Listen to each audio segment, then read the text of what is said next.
समता भाव रखते हैं, साम्य भाव रखते हैं, तो इस कारण से वे वितरागी हैं। और सर्वज्ञ का कौन बताएगा, क्या होता है सर्वज्ञ? हमारे भगवान सर्वज्ञ है ना, तो सर्वज्ञ क्या होता है, ये विशेषण क्या है? ओके, जिनको पूरा ज्ञान होता है उन्हें सर्वज्ञ कहते हैं। ओके, सो कैसा ज्ञान कौन बताएगा, और विशेष कैसा ज्ञान? सम्यक ज्ञान। सम्यक ज्ञान तो हमको भी हो सकता है, लेकिन उनको कौन सा ज्ञान ऐसा है जो हमसे डिफरेंट है?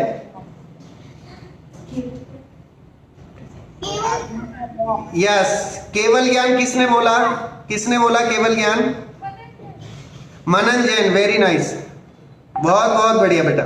सो केवल ज्ञान होता है, हमारे भगवान जी को केवल ज्ञान होता है, और इस कारण से जो है वितरागी होते हैं, केवल ज्ञानी होते हैं, मतलब सर्वज्ञ है ना, सिनोनिम्स है, पर्यायवाची शब्द है उसका केवल ज्ञानी।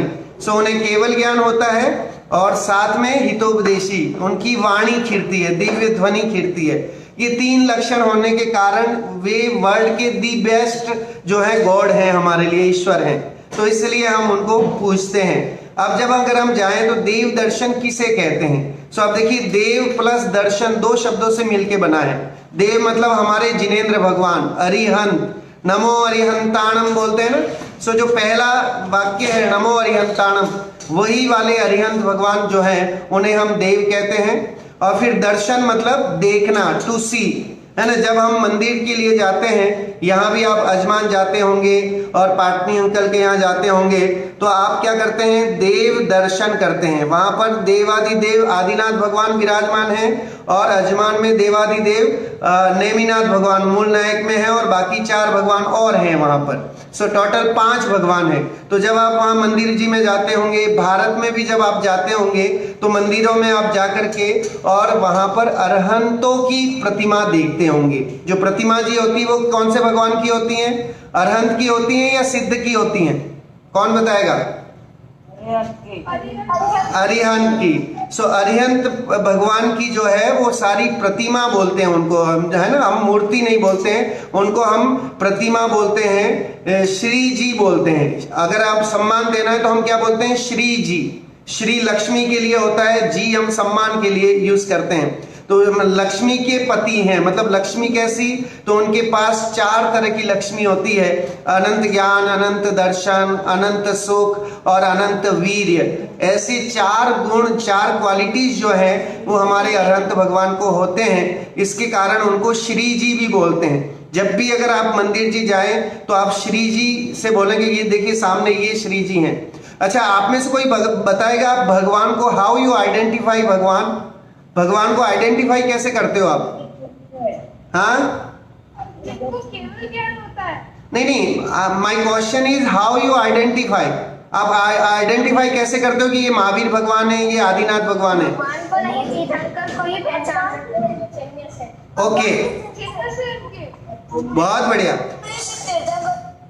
ओके, सो जितने भी मंदिर में विराजमान प्रतिमाएं हैं, श्री जी की प्रतिमाएं हैं, उनके कोई न कोई चिन्ह होंगे। आप सिंबल वहां देखेंगे, शेर का चिन्ह होगा, हिरण का चिन्ह होगा, इस तरह से सारे चिन्ह बने हैं।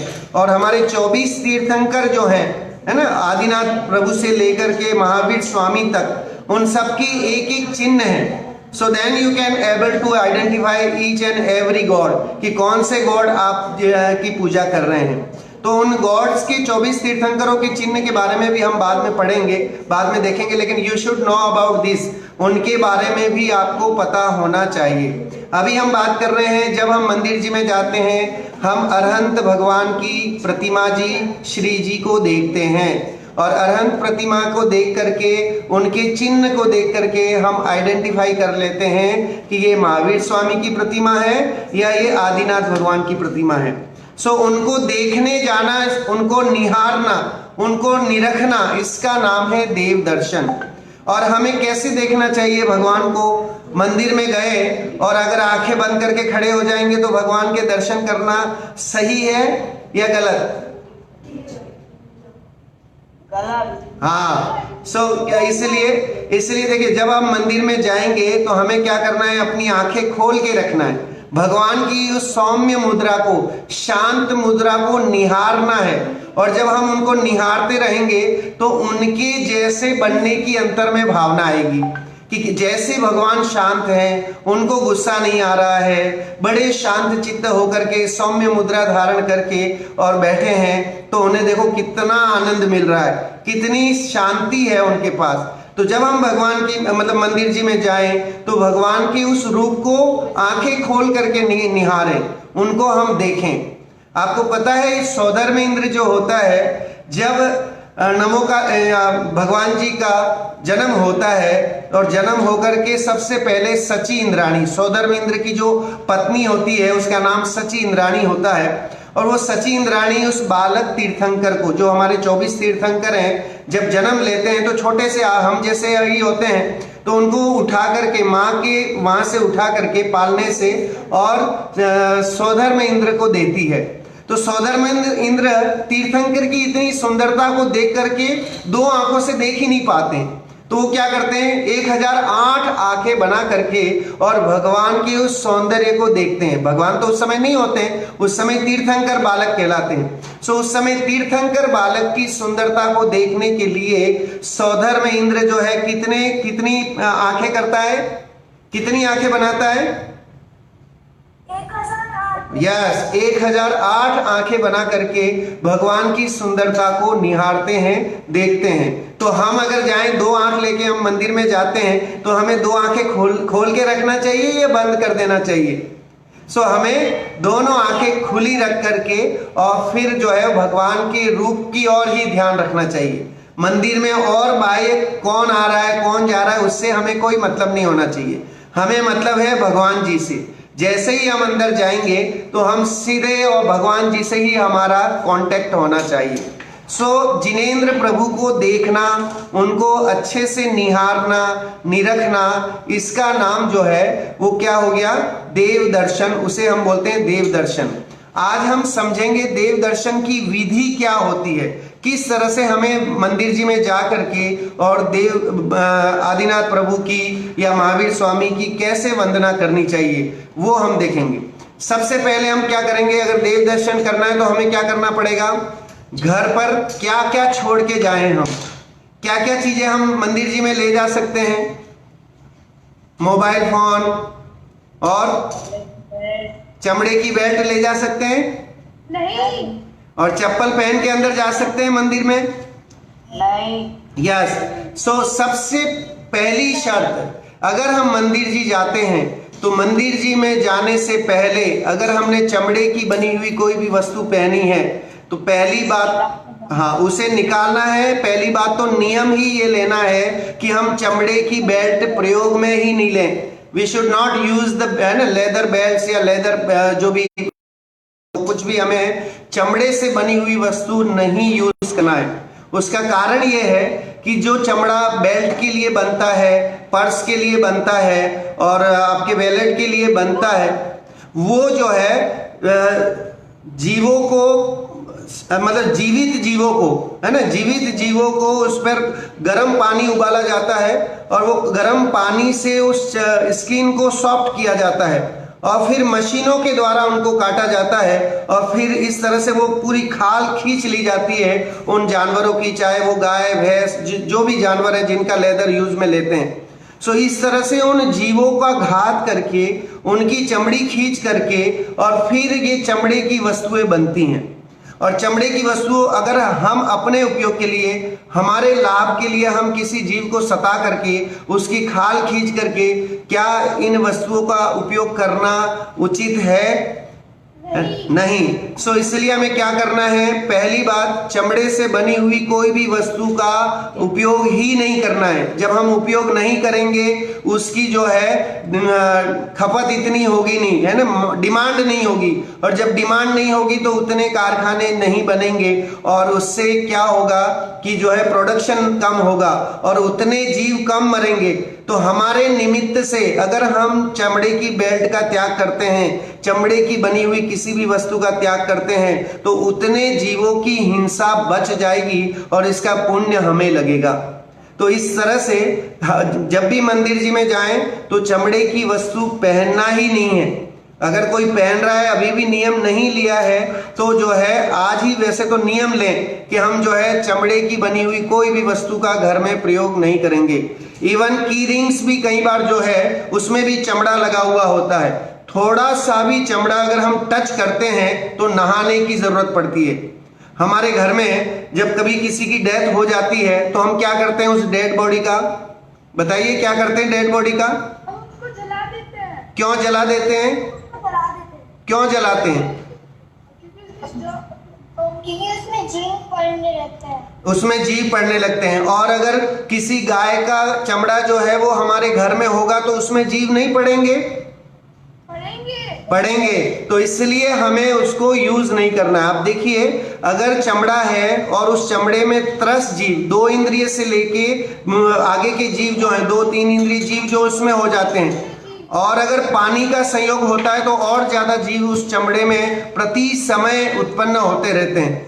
और इस कारण से अगर हम चमड़े को छूते हैं तो तुरंत, जैसे मुर्दे को छूने, डेड बॉडी को छूने पर नहाना पड़ता है, ऐसे ही चमड़े को छूने पर नहाना चाहिए।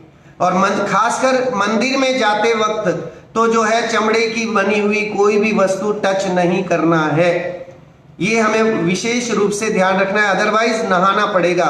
मंदिर में नहीं जाना चाहिए। नहीं तो हम चाहते हैं, हम पुण्य कमाने के लिए जाते हैं और अगर ये चमड़े की बनी हुई वस्तुओं का, चप्पलों का प्रयोग करेंगे तो वहां पाप कमा के ही आएंगे, हमें पुण्य नहीं मिलेगा। तो इसलिए चमड़े का इस्तेमाल हमें आज से त्याग देना है। अपने परिवार में भी जो भी सामग्री है, आप परिवार वालों को बोलें, मम्मी पापा को बोलें कि जो है अब आज के बाद हम चमड़े की बनी कोई भी वस्तु का उपयोग नहीं करेंगे। और उस अलाउड है? हाँ, रबर चमड़े का नहीं होता। तो रबर अलाउड है ना? हाँ, रबर अलाउड है, रेक्सिन अलाउड है, ऐसे और बहुत सारे सब्स्टिट्यूट हैं जो कि चमड़े को रिप्लेस करके हमें मिलते हैं। बेल्ट अगर आपको चाहिए रेक्सिन का बेल्ट लें, या और कोई ऐसा है, कपड़े के भी अच्छे बेल्ट आने लगे हैं डिजाइनेबल, सो वो बेल्ट हम यूज कर सकते हैं। चप्पल भी है तो हम ऐसे हाँ हाँ, मनन जैन पूछ रहा है कोई एक प्रश्न, बोलो। हम अगर ऐसे ही साफ सकता है तो हम उनका पेड़ों को मार के उनसे खाना लेते हैं, हाँ, या उनसे उनका खाना खाते हैं तो हमको सब साफ नहीं लगता। देखिए आप जो भी सब्जी, फ्रूट, चावल जो भी खाना खाते हैं, उस खाना खाने के वो जब अनाज उत्पन्न होने से लेके आपकी थाली में आने तक जीवों की हिंसा होती है। लेकिन उनमें जितने जीवों की हिंसा होती है उसका एक भी पार्ट नहीं, और उतने उससे ज्यादा पार्ट किसी चमड़े के इतने से टुकड़े में उतने जीव होते हैं जितने जीव आपके पूरे उस खाने में नहीं होंगे। जितना आप अपनी लाइफ में खाना खाएंगे और हिंसा नहीं करेंगे, उससे ज्यादा हिंसा चमड़े को यूज करके करेंगे। तो कंपैरिजन देखिए तो चमड़े का यूज करने में हिंसा ज्यादा है।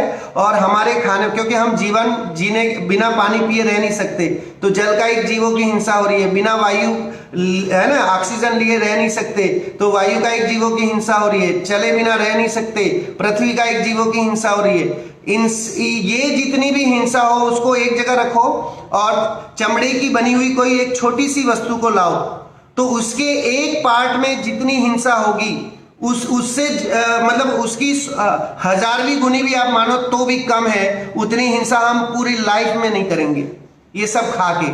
तो उससे कंपैरिजन अगर हम करें तो ये चमड़े से बनी हुई वस्तुएं जो हैं वो ज्यादा हिंसा और पाप का कारण है बनिस्बत हमारे डेली लाइफ में हम जो हिंसा करते हैं उससे। तो इसलिए जो है स्पेशली सभी पेरेंट्स इसको ध्यान रखें और कोशिश करें, अगर हम चाहते हैं बच्चों में संस्कार देना तो डेफिनेटली घर में जो है चमड़े की बनी हुई कोई भी वस्तु का उपयोग नहीं करें। मैंने उस दिन भी बोला था, कार में भी अगर सीट चमड़े की है तो तुरंत फेंकें, कोई बड़ी बात नहीं है। मुश्किल से 1500 दिरहम में जो है नई अच्छी रेक्सिन की सीट्स आ जाती हैं और बाकी सारी चीजें आ जाती हैं। तो कोशिश करें कि हम जो है इन सब चीजों से बचें, क्योंकि वो आपके घर में रहेगा तो उसका पाप का निमित्त हम सब हैं और हमें ही पाप लगता रहेगा। है ना। तो चॉइस इज योर्स, आपको विचार करना है कि हमें क्या करना है। अगर हम मंदिर जी में जाएं तो वहां तो किसी तरह अलाउ नहीं है, मंदिर जी में जाने से पहले किसी भी चमड़े से बनी हुई वस्तु को छूना नहीं है, ये हमें विशेष ध्यान रखना है। चलिए अब आगे बढ़ते हैं। उसके बाद घर से पाठ या स्तुति बोलते हुए प्रसन्न मन से जिन मंदिर में जाना चाहिए। जब हम मंदिर में जाते हैं, अगर रोटी सूरत लेके जाएंगे तो अच्छा होगा क्या कि नहीं? तो जब मंदिर जी में जाते हैं तो हमें क्या करना है, मंदिर जी जाने के विचार आते ही बहुत प्रसन्नता से स्तुति गाते हुए, नमोकार मंत्र आता है तो वो गाते हुए, बड़े प्यार से, प्रेम से, है ना, प्रसन्न होते हुए मंदिर जी जाना चाहिए। उसका कारण ये है कि अगर आप मंदिर जी जाने का विकल्प करते हैं तो एक उपवास का फल लग जाता है। खाली आपने सोचा कि मुझे कल मंदिर जाना है, एक उपवास का फल मिलेगा। आप एक दिन पूरा नहीं खाओ और खाली मंदिर जी जाने का भाव करो, वो दोनों बराबर हैं। जब आप नहा धोने के लिए तैयार होंगे तो 2 उपवास का फल मिलेगा। जब नहा करके आप निकल चलेंगे, घर से निकलेंगे तो 5 उपवास का फल मिलेगा। और जब आप वहां मंदिर के द्वारे पहुंच जाएंगे तो 10 उपवास का फल मिलेगा। मंदिर जी में अंदर प्रवेश करेंगे, साक्षात प्रभु को देखेंगे तो उत्तरोत्तर बढ़ता जाएगा, द्विगुना द्विगुना होता जाएगा। ये मान के चलिए उतने उपवास का फल हमें जिनेंद्र प्रभु के दर्शन करने से मिलता है, वितरागी जिनेंद्रों के दर्शन करने से मिलता है। सो पहली कंडीशन, चमड़े की वस्तुएं लेके नहीं जाना। दूसरी कंडीशन, घर से प्रसन्न होके जाना, कभी भी दुखी मूड में नहीं जाना।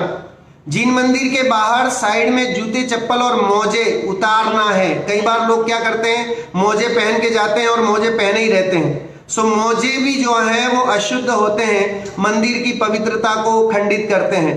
तो अगर मोजे पहन के आप मंदिर जी में चले गए तो आपने न चाहते हुए भी पाप कमा लिया। सो जूते चप्पल हमें कहाँ छोड़ने हैं? मंदिर जी के मुख्य द्वार के भी बाहर, है ना, बहुत बाहर छोड़ना है। फिर अंदर जाना है। हाँ, मंदिर जी के बाहर के साइड में, क्योंकि मंदिर जी के सामने भी डालोगे तो पाप चढ़ेगा। हाँ, एक तो ये चीज है कि अगर मंदिर जी आप जैसे यहाँ पर तो आपके पास नहीं है, दूर है, लेकिन अगर इंडिया में जाते हैं जहां आपका नेटिव प्लेस है और वहां मंदिर जी आपके पास है, वॉकिंग डिस्टेंस में है, सो चप्पल पहन के भी नहीं जाना है। फिर वहां ना जूते और चप्पल, अगर मंदिर आपके वॉकिंग डिस्टेंस में है then no need to wear this, है ना, चप्पल और ये जूते पहनना नहीं है। वहां बिना चप्पल और जूते पहने नंगे पैर ही जाना चाहिए। और मंदिर जी के बाहर शुद्ध जल रखा रहता है, उससे हाथ पैर धो करके और फिर मंदिर जी में प्रवेश करना चाहिए।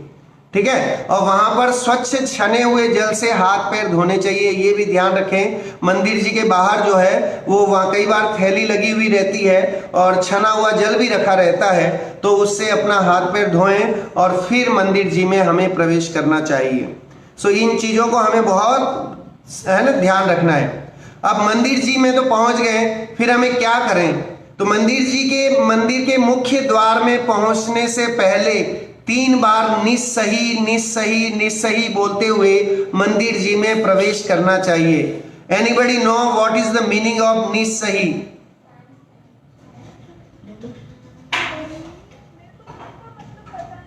हाँ हाँ, बताओ। नी का मतलब है नहीं, ओके, और सही का मतलब सही का मतलब क्या है?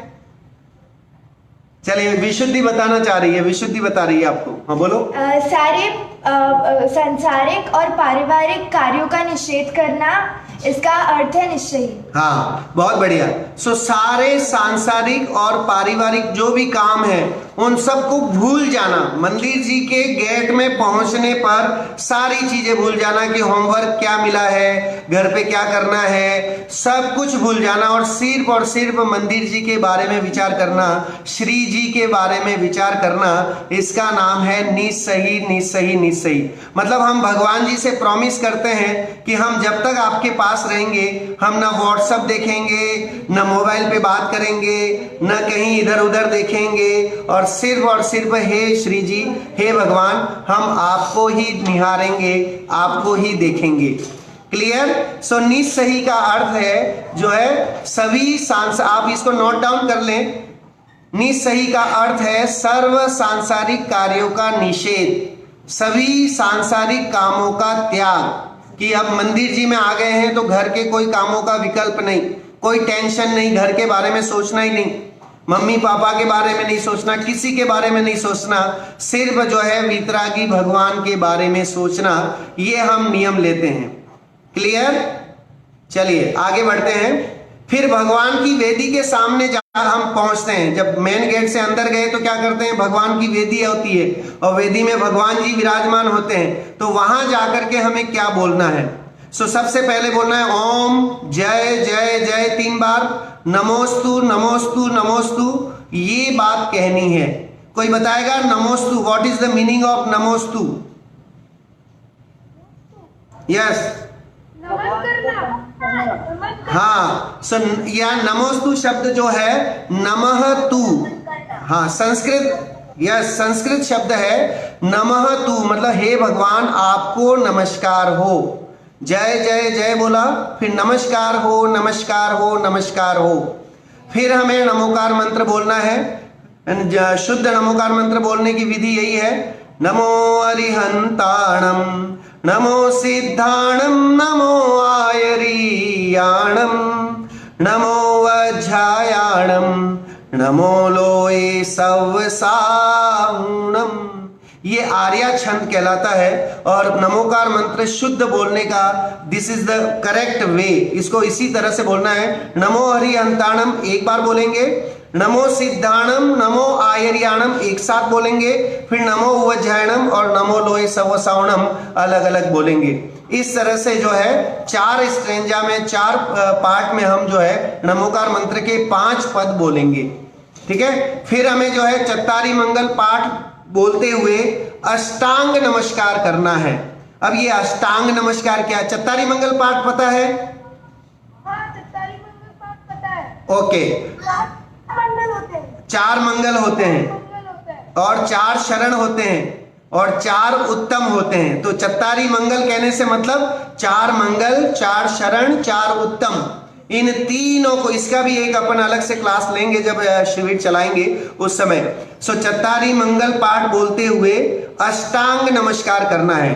अब ये अंग मतलब बॉडी पार्ट, हमारे शरीर में 8 तरह के स्पेशल बॉडी पार्ट होते हैं जिससे हम भगवान को नमस्कार करते हैं। और वे अष्टांग नमस्कार कौन से हैं? 2 तो हाथ हम जोड़ते हैं, 2 पैर जोड़ते हैं, पैर हम ऐसे फैला के नहीं रखते हैं, है ना, दोनों पैर जोड़ के, दोनों हाथ जोड़ के, और मस्तक माथा जो है उसको, और हृदय हार्ट को, पीठ को, और नितंब पीछे का भाग, ये सब मिला करके 8 अंग होते हैं। और इस तरह से अष्टांग जो है वो भगवान जी को नमस्कार किया जाता है। अब आइए, जब आपने, नीतीश जी, हाँ जी, प्रश्न है कि जब भी हम लोग मंदिर में जाते हैं और नवकार मंत्र की माला गिनते हैं, हाँ, actually we have to take 5 पद और हमारा 9 पद का बोलना चाहिए। 9 पद मतलब ऐसो पंच नमोकार और टिल दैट, देखिए, और टिल लोए समझता दोनों ऑप्शन राइट है, दोनों ऑप्शन में कोई दिक्कत नहीं है। अगर हमारे पास टाइम है, समय है, तो हम पूरा बोलें, समय अभाव है और जल्दी कहीं जाना है और लेकिन माला का नियम लिया है तो नमोकार मंत्र खाली बोल करके भी आप जो 108 बार नमोकार मंत्र बोल करके भी काम कर सकते हैं, कोई दिक्कत नहीं है। लेकिन साथ में भावों की मुख्यता है तो हमारे परिणाम जो है वो शांत रहने चाहिए, भाव लगने चाहिए, ये मेन उद्देश्य है। लेकिन दोनों विधि सही है। और अगर आप नमोकार मंत्र भी नहीं बोल सकते हैं तो ओम रीम अरहम असिया उषा नमः सर्व शांतिम कुरु कुरु स्वाहा, ये वाला मंत्र 108 बार बोले तो भी आपकी माला जो है वो उतना ही फल है जितना फल नमोकार पूरा बोलने में और 105 के साथ बोलने में है, इसलिए कोई दिक्कत नहीं है। चलिए, अब जब हम प्रदक्षिणा देते हैं भगवान जी को, हम क्या करते हैं? 3 प्रदक्षिणा देते हैं, है ना। जब मंदिर जी में जाते हैं तो आपके मम्मी पापा भी बोलते होंगे कि आप भगवान जी के चक्कर लगाइए, तो वो चक्कर क्यों लगाते हैं, कौन बताएगा? और कितनी बार लगाते हैं? 3 बार लगाते हैं। वो तो मैंने स्क्रीन पे दिखा दिया इसलिए आउट हो गया। अब आप बताओ क्यों 3 बार लगाते हैं? क्योंकि 3 लोग होते हैं। 3 लोग होते हैं, ओके, तीनों चारों दिशाओं से, हाँ, चारों दिशाओं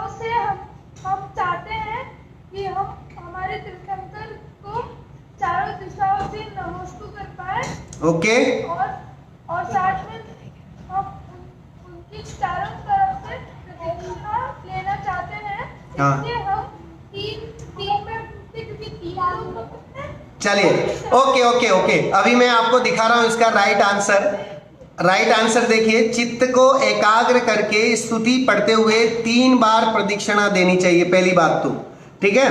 अब 3 बार क्यों देनी है उसका भी हम यहाँ पर आगे देखेंगे। 3 प्रदक्षिणा क्यों देनी चाहिए उसका कारण है, हमारे यहाँ जैन धर्म में 3 रत्न है। वी हैव 3 डायमंड्स, 3 हमारे पास रत्न है, सम्यक दर्शन, सम्यक ज्ञान, सम्यक चारित्र। सो हमें भगवान से जब मिल करके क्या चाहिए कि हमारे परीक्षा में अच्छे नंबर आ जाएं, वो चाहिए कि हमारे घर में बहुत पैसा आ जाए, वो चाहिए कि हमें क्या चाहिए। भगवान जी से हम क्या डिमांड करते हैं कि भगवान जी जो आपके पास है वो हमें दे दीजिए। तो भगवान जी के पास तो 3 चीजें हैं, सम्यक दर्शन, सम्यक ज्ञान, सम्यक चारित्र। सो हम 3 बार प्रदक्षिणा लगाते हैं ताकि हमें सम्यक दर्शन, सम्यक ज्ञान, सम्यक चारित्र की प्राप्ति हो जाए।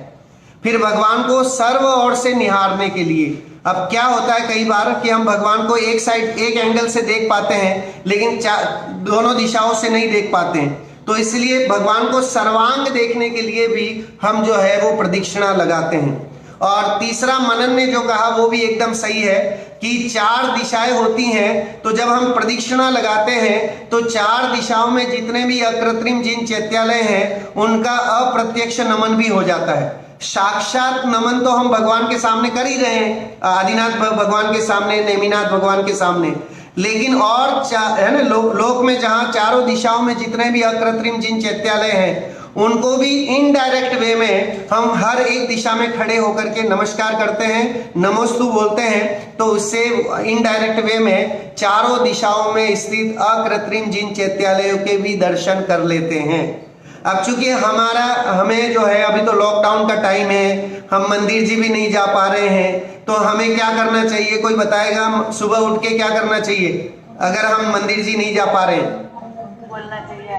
ओके, एक ने बताया, धीर ने 9 बार नमोकार मंत्र। और कोई? अगर हमारे घर पे माला है तो माला गिन सकते हैं। वेरी नाइस, माला भी गिन सकते हैं। और किसी का आंसर? नीर जैन, भक्तामर बोलना चाहिए। वेरी नाइस, आपके पास अच्छी बात है, मॉर्निंग में उठ के अगर आप भक्तामर पढ़ते हैं तो इट्स गुड। भगवान के दर्शन कर सकते हैं। ओके, सो देखिए, अगर हम मंदिर नहीं जा पा रहे हैं और हमने मंदिर का जाने का नियम लिया है या हमारी भावना है कि हम मंदिर जाएं, तो हम क्या करें? सुबह उठें 9 बार, लिसन, सुबह उठें 9 बार हम क्या करें? नमोकार मंत्र का जाप करें। उसके बाद खड़े हों बिस्तर से और चारों दिशाओं में हाथ जोड़ करके और बड़े भक्ति भाव से चारों दिशाओं में नमन करें। तो इससे क्या होगा? 4 दिशाओं में जितने भी अकृत्रिम जिन चैत्यालय हैं उन सबके दर्शन का हमें लाभ मिलेगा। और अगर ज्यादा है तो सूर्य को नमस्कार करें। सूर्य को नमस्कार करने के कारण यह है कि सूर्य में भी ऐसा जैनिज्म में आता है कि अकृत्रिम जिन चैत्यालय हैं, जो सन दिखाई देता है, तो लोगों ने बाद में उसका जो है अलग वे में अर्थ ले लिया और सूर्य नमस्कार का कुछ और ही अर्थ निकाल दिया।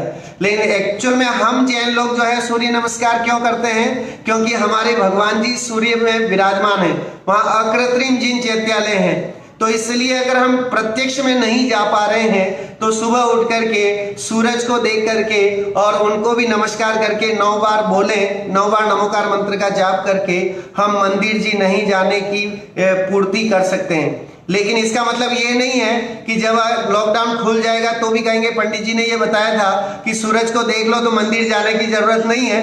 तो ऐसा नहीं करना है ना? जब आप जा सकते हैं तो then you have to go, आपको जाना ही है। और नहीं जा पाते हैं किसी कारण से तो ये सब्स्टिट्यूट है कि जिसमें आप ऐसा करके और अपने दिन की शुरुआत करें। हमेशा दिन की शुरुआत प्रसन्न मन से खुश होकर के करेंगे, 9 बार नमोकार मंत्र पढ़ेंगे तो आपका दिन, पूरा दिन जो है बहुत ही आनंदमय रहेगा। उसके बाद फिर आप थोड़ा बहुत योगा करें, अभी टाइम है आपके पास। सुबह जल्दी उठने का प्रयास करें, है ना? आप 10 बजे तक, 9 बजे तक नहीं सोएं। सुबह आपका टाइम फिक्स करें, 6, साढ़े 6 बजे, 7 बजे मुझे उठना ही है। सो 7 बजे का आप टाइम बनाएं, अलार्म रखें और 7 बजे उठेंगे तो फिर आपका पूरे दिन का कार्यक्रम बहुत अच्छे से होगा। सो 2 चीजें हो गई, एक तो भगवान रत्नत्रय को पाने के लिए हम 3 प्रदक्षिणा देते हैं और भगवान को सर्व ओर से निहारने के लिए, चारों ओर से देखने के लिए, भगवान की सौंदर्यता को देखने के लिए हम जो है 3 प्रदक्षिणा लगाते हैं। अब एक है जब 3 प्रदक्षिणा लग जाती हैं तो हम एक चीज करते हैं जिसको जैनिज्म में बोलते हैं कायोत्सर्ग। कौन बताएगा कायोत्सर्ग मतलब क्या है? 9 बार नमोकार मंत्र। यस, 9 बार नमोकार मंत्र पढ़ते हुए काया प्लस उत्सर्ग लिखा है, शरीर के प्रति राग नहीं रखना। जो ये हमारा बॉडी है ये भी हमारे काम का नहीं है ऐसा विचार करना, क्योंकि हमारे आदिनाथ प्रभु ने, नेमिनाथ प्रभु ने भी शरीर का त्याग कर दिया, तब जाकर के वे भगवान जी बने, तब हम उनकी पूजा करते हैं। तो अगर हम शरीर के प्रति अट्रैक्शन रखेंगे, शरीर बॉडी के प्रति हम ममता भाव रखेंगे, प्रेम रखेंगे, तो हमारे धर्म की शुरुआत नहीं होगी। तो इसलिए काया उत्सर्ग 9 बार नमोकार मंत्र पढ़ करके हम शरीर और आत्मा में भेद बुद्धि करते हैं, डिफरेंशिएशन जानते हैं। We should know about the differentiation between the body and soul. आत्मा और बॉडी में क्या डिफरेंस है, इसको हम उस 9 बार नमोकार मंत्र जब पढ़ते हैं तब बार बार विचार करते हैं, चिंतन करते हैं कि जैसे अरहंत भगवान बॉडी और सोल से अलग हैं, जैसे सिद्ध भगवान बॉडी और सोल से अलग हैं, आचार्य उपाध्याय और साधु बॉडी से सहित हैं लेकिन उनके विचार में बॉडी और सोल अलग अलग है, ऐसे ही मेरे भी बॉडी और सोल में अलग अलग होने का नॉलेज आ जाए। इसलिए हम जो है 9 बार नमोकार मंत्र का जाप करते हैं। क्लियर? किस किस को पता था 9 बार नमोकार मंत्र जाप करने का क्या मीनिंग होता है पहले से? सबको पता था? वेरी नाइस, मुझे नहीं पता था। Very nice. तो आज आपने एक नई बात यहां से सीखी कि आपको 9 बार नमोकार मंत्र का मतलब क्या है, कि उस समय हम 5 परमेष्टि का नाम लेते लेते 5 परमेष्टि का जैसा स्वरूप है वैसा वैसा हम विचार उसमें करते रहेंगे। उसके बाद अगर जब आप मंदिर का ये पूरा विधि जो है 9 बार नमोकार मंत्र पढ़ने के बाद, 3 प्रदक्षिणा देने के बाद, 9 बार नमोकार मंत्र पढ़ने के बाद जो अगर मंदिर जी में स्वाध्याय हो रहा हो, वहां प्रवचन हो रहा हो, मुनिराज अगर वहां पर विराजमान हो तो मुनिराज के जाके दर्शन करना चाहिए।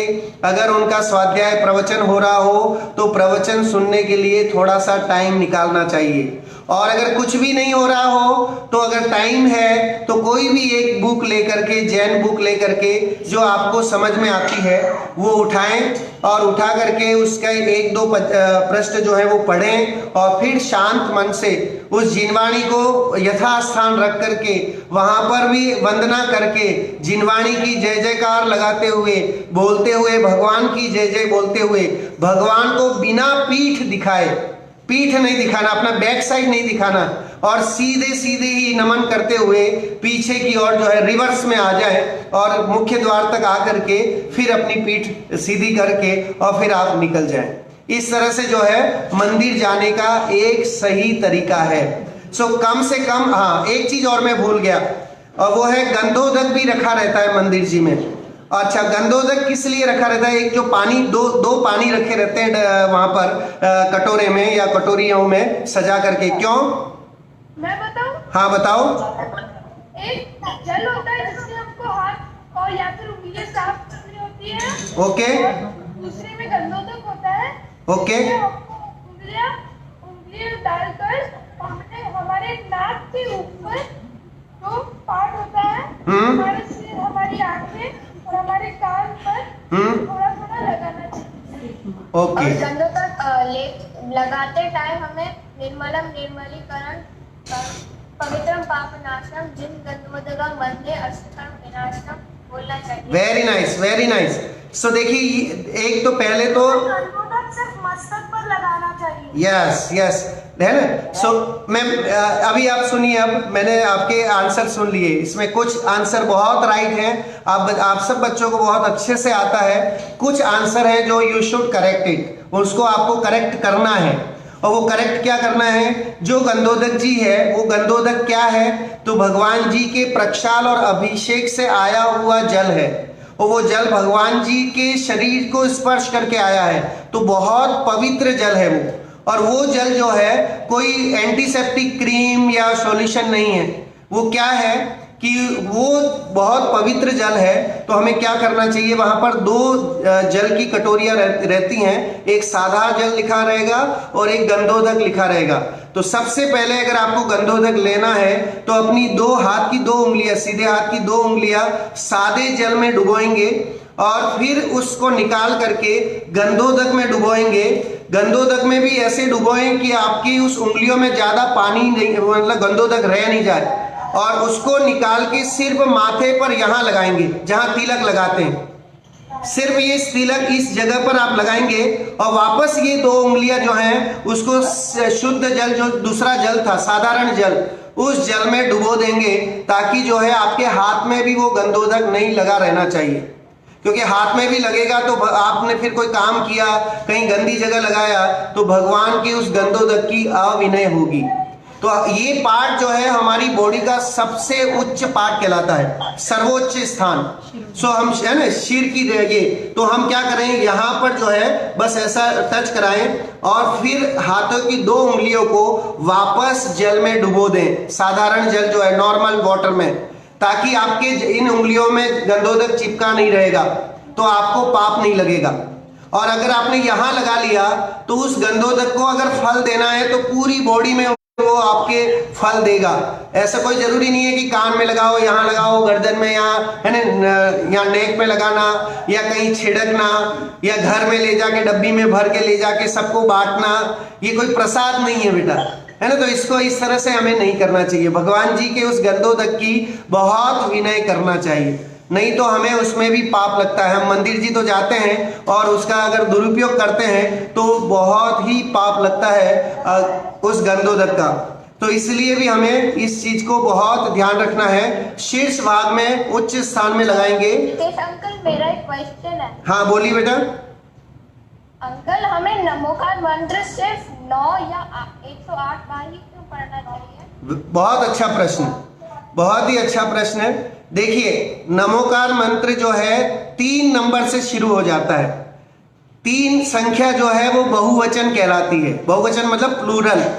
सो 3 प्लूरल कहने से अनंतानंत जितने भी पंच परमेष्ठी हैं उन सबका नमस्कार उसमें हो जाता है। तो आइदर यू शुड रिसाइट 3 बार, 9 बार, 6 बार, 9 बार, 12 बार, 15 बार, 18 बार, 21 बार, इस तरह से आप जो है उसको बहुवचन में कितनी भी बार बोले वो उपयोगी है ना। लेकिन खाली 2 बार और 1 बार बोलना उपयुक्त नहीं है। 3 बार भी बोल सकते हैं और 3 से लेके अधिक बार जितनी भी बार बोले वो अपनी श्रद्धा पर है। 108 बार तो इसलिए बोला जाता है क्योंकि माला के मन के जो हैं वो इस तरह से जितनी संख्या होती है उस हिसाब से, जितने माला के मन के हैं उस हिसाब से हम नमोकार मंत्र का जाप करते हैं, तो उतनी संख्या में बोलते हैं। बल्कि हमारी भावना ज्यादा है तो हम 108 क्या 208 बार, 210 बार बोलें। कहीं कोई नमोकार मंत्र बोलने के लिए कोई वो नहीं है, कोई पाबंदी नहीं है। आप देखिए हम जब पूजा पढ़ते हैं उसमें आता है कि अपवित्र पवित्रो वा सुस्थितो दुस्थितोपि वा ध्यायेत पंच नमस्कारम सर्व पापै प्रमुच्यते। ये जब हम पढ़ते हैं तो उस समय जो है ये बात आती है कि अपवित्र हो या पवित्र जो नमोकार को ध्याता है, चाहे सुस्थित हो या दुस्थित, पाप मुक्त हो जाता है। तो नमोकार मंत्र पढ़ने का उद्देश्य पापों से मुक्ति है। चाहे 3 बार पढ़ो, 9 बार पढ़ो, 108 बार पढ़ो, सब में पापों की मुक्ति के लिए ही नमोकार का जाप किया जाता है। ठीक है, चलिए अब आगे आइए। अभी हमारे पास 5 मिनट का और समय है। कम से ये हो गया स्वाध्याय का प्रवचन है तो हमें प्रवचन सुनना चाहिए। उसके बाद अब देखिए अगर प्रवचन भी हो गया उसके बाद भी टाइम है आपके पास 5-10 मिनट का, तो विचार करना चाहिए। ये माइक लिसन माइक म्यूट करें, माइक म्यूट करें, माइक म्यूट करें। मेरा एक सवाल है। 1 मिनट, अभी 1 मिनट, इसको हम पूरा करते हैं। आप नोट डाउन करके रखिए, फिर I will give you the time for 5 minute last में। Then we will discuss about all this questions, है ना। सो मैं इसको कंप्लीट कर देता हूं, फिर अपन उसको क्वेश्चंस को लेंगे। जो शास्त्र में पढ़ा हो या प्रवचन में सुना हो, थोड़ी देर बैठकर उसका मनन करना चाहिए। अगर आपने मंदिर जी गए, वहां स्वाध्याय चल रहा था, मुनिराज बैठे थे, तो मुनिराज के जाके दर्शन किए, उन्होंने आपको कोई बातें बताई, तो उसको मंदिर जी में बैठ करके विचार करना चाहिए, सोचना चाहिए कि मैं कौन हूँ, भगवान कौन है, मैं स्वयं भगवान कैसे बन सकता हूँ, इसके बारे में विचार करना चाहिए। क्या मुझे भगवान बनना है? इन सब क्वेश्चंस के आंसर जो है हमें वहीं पर मंदिर जी में बैठ के ही विचार करना चाहिए। फिर आप देखिए इस सब से लाभ क्या होगा। तो जब हम मंदिर जी में जाएंगे तो एक तो आत्मा में शांति प्राप्त होती है, हम बहुत शांत हो जाते हैं। मंदिर जी में जाके कोई गुस्सा नहीं करता है, कोई क्रोध, मान, माया, लोभ, ये कोई काम नहीं करता है। फिर परिणामों में निर्मलता आती है, हमारे परिणाम बहुत शांत हो जाते हैं। बहुत अच्छा लगता है जब हम कोई पूजा पाठ करते हैं, आराधना करते हैं, स्तुति करते हैं, प्रवचन सुनते हैं, तो हमें बहुत ही अच्छा लगता है। और मंदिर जी में आत्मा की चर्चा होती रहती है, तो इस कारण से भी जो हम वो करते हैं। एक चीज और छूट गई कि मंदिर जी में घंटा होता है ना, घंटी लगी होती है, उसको क्यों बजाया जाता है? कौन बताएगा? हाँ बताओ। घंटी इसलिए बजाई जाती है कि जब हम अंदर आए तो भगवान को बता सकते हैं कि हम आ रहे हैं आपकी भक्ति करने के लिए। बहुत बढ़िया। और कोई? भगवान जी सो रहे हैं इसलिए हमें घंटी बजानी पड़ती है। भगवान जी जाग जाओ आप, अब हम आ गए हैं भक्त, है ना, हम सारे भक्त आ गए हैं, तो अब जाग जाओ। और कोई?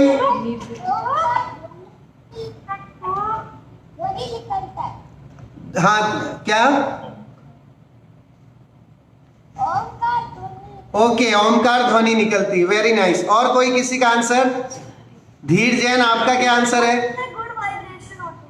आपसे एक सवाल पूछने लगा। अच्छा ओके, तो आपका आंसर अभी मिलेगा आपको, है ना। हाँ, और वाइब्रेशन निकलती है, वेरी नाइस। और किसी का आंसर? Okay, very nice. और कोई आंसर? अच्छा, बड़ों में से कोई बता सकता है, मम्मी पापाओं में से? मैं ये बोलना चाहता हूँ कि अब भगवान जी का अपन दर्शन करने जाते हैं तो घंटी इसलिए बजाते हैं कि भगवान जी के वहाँ पे समूह में आसपास में देव और उनके अभिषेक या अर्चना करे होते हैं, उनको अपन बता देते हैं मैं भी आया हूँ दर्शन करने के लिए, ताकि देव लोग हैं अपना देव और बाकी जो होते गणधर होते हैं वो थोड़ा सावधान हो जाए। वो तो अवधि ज्ञानी होते हैं, उन्हें आप क्या समझाओगे? नहीं मतलब उनको वो जाने के लिए नहीं, देखिए अपन ने 6 डाला में पढ़ा ना, देव लोग जो होते हैं, और अभी तत्वार सूत्र में भी आएगा कि जितनी जाति के देव हैं, देव और नारकियों में अवधि ज्ञान होता है ना, कुअवधि और सुअवधि ज्ञान। अवधि ज्ञान से देव और नारकियों को सब पता रहता है, मतलब पता कर सकते हो। सो देवों को तो पता रहता है, इसके लिए नहीं। और कोई? अभी क्योंकि जो जब हम घंटी बजाते हैं ना, तो जो पूरा गूंज जो है उसकी, हाँ, पॉजिटिव वाइब्रेशन हो जाए। हाँ ठीक है, सकारात्मक हो जाए। और एक्चुअली जब हम मंदिर में जाते हैं तो घंटी बजाने से क्या होता है कि अगर हमारा ध्यान इधर उधर भटक रहा होता है तो वो एकाग्रचित हो जाता है और नहीं, लेकिन आप घंटी बजाते हो, दूसरे जो पूजा कर रहे हैं उनका ध्यान तो बढ़ जाता है है ना। ऊपर से जो अपन घंटी बजाते हैं ना, ऊपर से जो तरंगे निकलती है, हाँ, हम लोग को मिलती है, तो उससे क्या होता है? तरंगों से क्या होगा? क्या धर्म लाभ हो रहा है उससे? एनर्जी मिलती है। चलो ठीक है, आंटी का सही आंसर है कि एनर्जी मिलती है, जिसके कारण से आपको। और कोई? तो ये समझ में आया, जिसको ये लगता है घंटी बजाने के बाहर, मंदिर के बाहर जो देरासर के आसपास और मंदिर के आसपास में जो लोग हैं उसपे भाव प्रकट होता है घंटी बजाने से, वो भी दर्शन करने के लिए आते हैं। ओके, चलिए। और कोई? हेलो, हाँ, मैं आपके साथ सभी तक दर्शन किए, मंदिर गया और मंदिर से दर्शन करके बाहर आ गया हूँ। हाँ, लेकिन मैं हाथ में चावल लेके गया था, वो तो मेरे वापस ही आया मेरे। हाँ, क्या खाली हाथ जाना चाहिए मंदिर? नहीं, वो भी बताएंगे अभी। नहीं, अभी प्रश्न ये है कि घंटा क्यों बजाया जाता है? जो घंटनाद होता है वो घंटनाद हाथ से मंदिर पे वो जो ध्वनि निकलती है उससे वातावरण पूरा शुद्ध हो जाता है। ओके, वातावरण शुद्धि के लिए घंटा बजाना चाहिए। वाइब्रेशन आती है जिससे माहौल अच्छा हो जाता है, लेकिन कई बार ज़्यादा घंटे बजाने से दूसरे लोग डिस्टर्ब भी हो जाते हैं, तो उनके आवरण का पाप भी हमें लग सकता है ना। बहुत सारे क्वेश्चंस हैं। अच्छा, कितनी बार बजाना चाहिए घंटा? 3 बार। 3 बार। 3 बार क्यों? 3 बार ही क्यों? 3 लोग से मुक्ति मिलने के लिए। यस, 3 लोग से मुक्ति कैसे मिल सकती है? आपको तो रहना ही पड़ेगा। 3 लोग के जितने भी भगवान है उन सबको नमस्कार।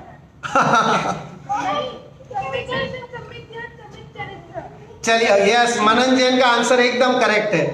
देखिए, 3 प्रदक्षिणा भी हम सम्यक दर्शन, सम्यक ज्ञान, सम्यक चारित्र के लिए लगाते हैं, और 3 बार घंटा बजाने का उद्देश्य यह है कि सम्यक दर्शन, सम्यक ज्ञान, सम्यक चारित्र की प्राप्ति हो। और घंटा बजाने का उद्देश्य एकमात्र यही है कि जो है उससे जो एक तो जो ध्वनि निकलती है वो एक अनक्षरी ध्वनि कहते हैं उसे, जैसे ओंकारमय ध्वनि होती है ऐसी अनक्षरी ध्वनि वहां पर निकलती है, और इस कारण से लोगों का मन जो है वो ज्यादा जुड़ता है। तो ये एक कारण है, और दूसरा कारण सम्यक दर्शन, सम्यक ज्ञान, सम्यक चारित्र की सहयोगिता ये है। हाँ, एक बात और जो हमने मिस कर दी, जो अभी अंकल जी ने बताया कि अगर हम मंदिर जी जाएं तो हमें क्या करना चाहिए। तो सबसे पहली बात, घर से हम द्रव्य लेके जाएं, लेकिन वो द्रव्य आपकी लिसन आप मैं पूरा कर लूं फिर अपन बोलेंगे। घर से हम चावल, या चावल नहीं बोलते हम उसे अक्षत बोलते हैं। सो घर से हम अक्षत या जो भी है चटक वगैरह हम लेके जाएं, लेकिन उस चटक को हम डायरेक्ट नहीं चढ़ा दें भगवान जी को। वो चटक हम लेके जाएं, वो मंदिर जी में ज्यादातर मंदिरों में स्टोर का एक बॉक्स रखा रहता है, तो आप अपनी चटक, अपनी द्रव्य जो है वो ले जाके, और अष्ट द्रव्य है तो अष्ट द्रव्य वो ले जा करके और मंदिर जी में दे दें। वहां पर अगर जो भी व्यवस्थापक वगैरह हैं या डब्बा बना हो तो डब्बे में आप डाल दें, और फिर मंदिर जी में धुली हुई वस्त्र रखे, मतलब द्रव्य रखे रहते हैं, तो वो धुली हाथ धो करके, शुद्ध जल से हाथ धो करके, फिर वो धुली हुई जो द्रव्य है वो हम हाथ में ले करके या एक प्लेट में ले करके फिर भक्ति भाव के साथ वो जो है वो हम चढ़ाएंगे। जब नमोकार मंत्र का पाठ कर रहे होंगे, जब चत्तारी मंगल बोल रहे होंगे, जब प्रदक्षिणा लगा रहे होंगे, देवशास्त्र गुरु का अर्घ्य बोल रहे होंगे, उस समय हम फिर वो अर्घ्य चढ़ाते जाएंगे। लेकिन द्रव्य को ये बहुत ध्यान रखने विवेक वाली बात है कि हमें कभी भी खाली हाथ मंदिर जी नहीं जाना चाहिए। अपने घर से द्रव्य लेके जाना चाहिए, वो द्रव्य मंदिर जी में दे देना चाहिए। जो मंदिर जी की द्रव्य हम उपयोग में ले रहे हैं उसके एवज में हमने अपनी द्रव्य उनको दे दी है, ताकि मंदिर जी पे बोझ नहीं बने, मंदिर जी को एक्स्ट्रा खर्चा नहीं पड़े, मंदिर जी वालों को, व्यवस्था करने वालों को। आपने अपना काम कर दिया, और धुली हुई जो थी वो उसी दिन की धुली हुई प्राशुक जल से धुली हुई द्रव्य जो है वो लेकर के हम चढ़ाएं। आपका प्रश्न हो सकता है, साहब हम कई बार सम्मेद शिखर जाते हैं और वहां तो हम थैली में भर के पूरी ले जाते हैं। तो अगर सम्मेद शिखर में यात्रा के लिए, गिरनार जी की यात्रा वगैरह में जाते हैं, तो भी हमें पहले दिन हम ऐसा करें कि जो है शुद्ध जो धुली हुई द्रव्य है वो मंदिर जी से या कहीं से अपनी द्रव्य दे करके और वो प्राप्त कर लें, और वो फिर हम ले किसी पॉलीथीन में पैक कर लें, ताकि आप उसको वैसे छू नहीं पाए, है ना, जीव नहीं हो जाए, ये ध्यान रखें। और अगर हो सके तो ये काम करें कि शुद्ध जल लेके जाएं साथ में, है। और आजकल तो वहां ऊपर से जल तो मिलता है हर जगह, हर तीर्थ पर जो है वो जल की व्यवस्था होती है। तो अपना जो भी द्रव्य है उसको धो करके और तुरंत के तुरंत धो करके शुद्ध जल से जो है वो आप उस पर वहां पर वेदी पर चढ़ाएं, तो वो ज्यादा उपयोगी रहेगा। चलिए, सो इस तरह से मंदिर जाने के लिए हमें सबको फायदा हुआ। यदि हम आत्मा को समझकर उसमें लीन हो जावें तो परमात्मा बन सकते हैं। ये विचार हमें मंदिर जी जाने से पहले लेकर और मंदिर जी से आते वक्त तक भी हमें इन विचारों को अंतर में रखना चाहिए। और फिर जिन दर्शन से निज दर्शन, है ना, प्रभु को देख करके, अरहंतों को देख करके हमें क्या देखना है कि अरहंत प्रभु कैसे हैं, वैसे ही हमें बनना है। वो क्या कर रहे हैं, तो उनकी दृष्टि नासाग्र होती है, वो नाक के अग्रभाग को देख रहे होते हैं। इसका मतलब है वो अपने अंदर देख रहे हैं, अपनी आत्मा को देख रहे हैं। तो हमारे आदिनाथ प्रभु अपनी आत्मा को देख रहे हैं, तो हमें भी अपनी आत्मा को देखने से ही सुख मिलेगा। ऐसा हम दर्शन करके और ये प्रतिज्ञा करें। प्रथम अरहंत भगवान की प्रतिमा के दर्शन करना, प्रतिमा के साथ विराजमान अरहंत प्रभु की आत्मा के दर्शन करना, और जैसे अरहंत की आत्मा है वैसे ही स्वयं की आत्मा को देखना। इस तरह से जो है पूरी दर्शन की विधि इस तरह से होती है, जिसको हम कंप्लीट करें। और जब भी हम वहां जाएं तो बहुत अच्छे से भक्ति भाव से भजन कीर्तन करते हुए और फिर हम वहां पर जाएं। इस तरह से आज की एक देव दर्शन की जो है पूरी कार्यशाला, जिसमें पूरी देव दर्शन कैसे किया जाता है उसका वर्णन आया। मैं आज समय नहीं है, लेकिन कल मैं आप में से किसी एक से पूछूंगा कि पूरी दर्शन की विधि क्या है। आप में से कोई एक अभी मैं नाम में नहीं बता रहा हूं, तो आप सब प्रिपेयर करके आएंगे और जो है कल एक जिसको मैं कहूंगा वो पूरी दर्शन की विधि यहां पर ऑनलाइन सबको बताएगा। एक दूसरा, अगर हम जाएं तो कौन कौन से भजन हम गा सकते हैं, मैं एक छोटा सा भजन जो है वो आपको गा के बताता हूं। जब हम भगवान जी के दर्शन करने जाएं तो हम ये भजन गा सकते हैं। अगर आपके पास लिखा है, नहीं तो मैं इसको आपको अगर जरूरत होगी तो मैं भेज भी दूंगा। वीतरागी देव तुम्हारे, जैसा जग में देव कहाँ। वीतरागी देव तुम्हारे, जैसा जग में देव कहाँ। मार्ग बताया है जो जग को, कह न सके कोई और कहाँ। वीतरागी देव तुम्हारे, जैसा जग में देव कहाँ। है सब द्रव्य स्वतंत्र जगत में, कोई न किसी का काम करे। अपने अपने स्वच्छ तुष्ट में, सभी द्रव्य विश्राम करे। अपनी अपनी सहज गुफा में, रहते जग से मौन यहाँ। वीतरागी देव तुम्हारे, जैसा जग में देव कहाँ। मार्ग बताया है जो जग को, कह न सके कोई और कहाँ। वीतरागी देव तुम्हारे, जैसा जग में देव कहाँ। या फिर प्रभु पतित पावन वाली स्तुति हम सबको याद कर लेनी चाहिए। वो हम जो है वो वहां पर पूरी हम प्रभु पतित पावन स्तुति जो है वो हमें पूरी बोलना चाहिए। और मंदिर जी में जो है कोशिश करें कि पैदल ही जाएं। अगर हम घर के आसपास हमारे मंदिर जी है, दूर है तो अलग बात है, अदरवाइज हमें पैदल ही जाना है बिना कोई चमड़े की वस्तु का प्रयोग किए हुए। चलिए, कोई चप्पल पहने, हाँ बिना चप्पल पहने। अगर मंदिर जी आपके पास है तो बिना चप्पल पहने। महिलाएं कोई श्रृंगार करके नहीं जाएं। मंदिर जी भी कोई दिखावे की जगह नहीं है ना। पुरुष भी कोई ऐसी चमकीले भड़कीले वस्त्र पहन करके नहीं जाए। सफेद वस्त्र पहने, केसरिया रंग के वस्त्र पहने और एकदम लाइट कलर वाले वस्त्र पहन करके वहां जाना चाहिए। भड़कीले कलर जो है, डार्क कलर एकदम पहन के, और खासकर ब्लैक कलर तो पहन के जाना ही नहीं चाहिए। तो ये सब चीजें हमें थोड़ी सी विवेक विचार हमें मंदिर जी जाते वक्त रखना है। कल आप मंदिर जी जिन दर्शन की विधि अच्छे से तैयार करके आएंगे, आपस में अपने मम्मी पापा चर्चा करके आएंगे, and then I will give you the opportunity to explain about the देव दर्शन, है ना। सो कल हम मिलते हैं। अभी सभी लोग जो है जिनवाणी स्तुति के लिए खड़े होंगे। जय जिनेंद्र।